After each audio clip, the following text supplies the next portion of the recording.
Individuals, James Obergefell and John Arthur James, filed a lawsuit challenging Ohio's refusal to recognize same-sex marriage on death certificates.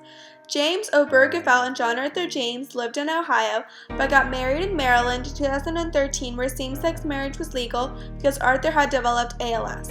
When John Arthur James died in Ohio, the state of Ohio refused to recognize Obergefell as his legal husband on Arthur's death certificate.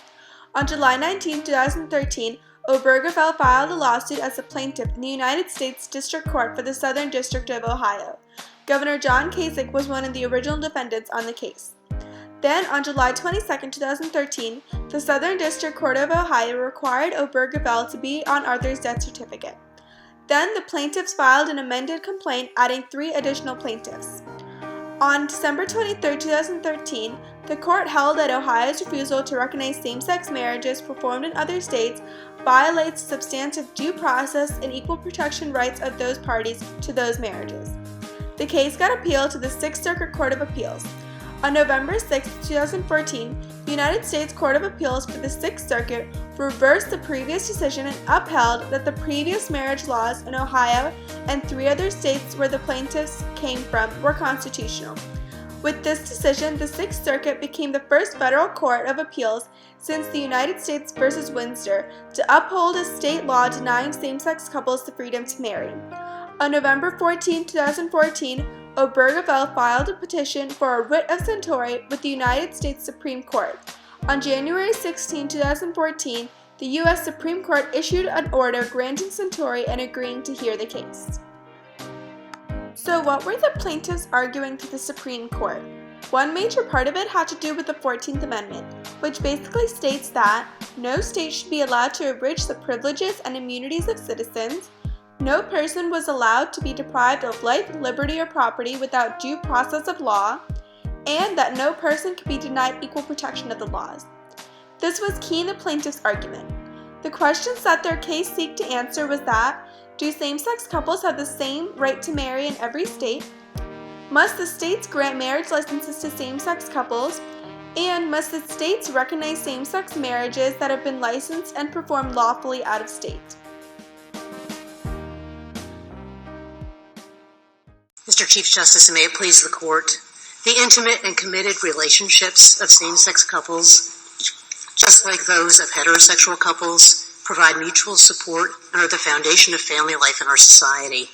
Yet the legal commitment, responsibility, and protection that is marriage is off limits to gay people as a class. The stain of unworthiness that follows on individuals and families contravenes the basic constitutional commitment to equal dignity. Indeed, the abiding purpose of the 14th Amendment is to preclude relegating classes of persons to second-tier status. Thank you, Mr. Chief Justice, and may it please the Court. Respondents are not saying we're not ready yet. Respondents are really echoing the questions that Justice Breyer was asking. This case isn't about how to define marriage. It's about who gets to decide that question. Is it the people acting through the democratic process, or is it the federal courts? And we're asking you to affirm every individual's fundamental liberty interest in deciding the meaning of marriage. Now to that historic Supreme Court decision legalizing same-sex marriage across the land, and it's profound. The 5-4 vote, in many ways reflecting the huge societal shift of the last 20 years. The president saying today there are days like this when that slow, steady effort is rewarded with justice that arrives like a thunderbolt. In a 5-4 decision, the Supreme Court ruled that the fundamental right to marry is guaranteed to same-sex couples by both the Due Process Clause and the Equal Protection Clause of the 14th Amendment. In the majority opinion written by Justice Kennedy, it stated that the court held that the Due Process Clause of the 14th Amendment guarantees the right to marry as one of the fundamental liberties it protects, and that analysis applies to same-sex couples in the same manner as it does to opposite-sex couples. Therefore, they state that the exclusion of same-sex couples from the right to marry violates the Due Process Clause of the 14th Amendment. The Equal Protection Clause of the 14th Amendment also guarantees the right of same-sex couples to marry, as the denial of that right would deny same-sex couples equal protection under the law. Chief Justice Roberts wrote a dissent for the case, and Justice Scalia and Justice Thomas joined in as well. They argued while same-sex marriage might be good and fair policy, the Constitution does not address it, and therefore it is beyond the purview of the court to decide whether states have to recognize or license such unions. It should be the decision of the states how they would like their marriage laws.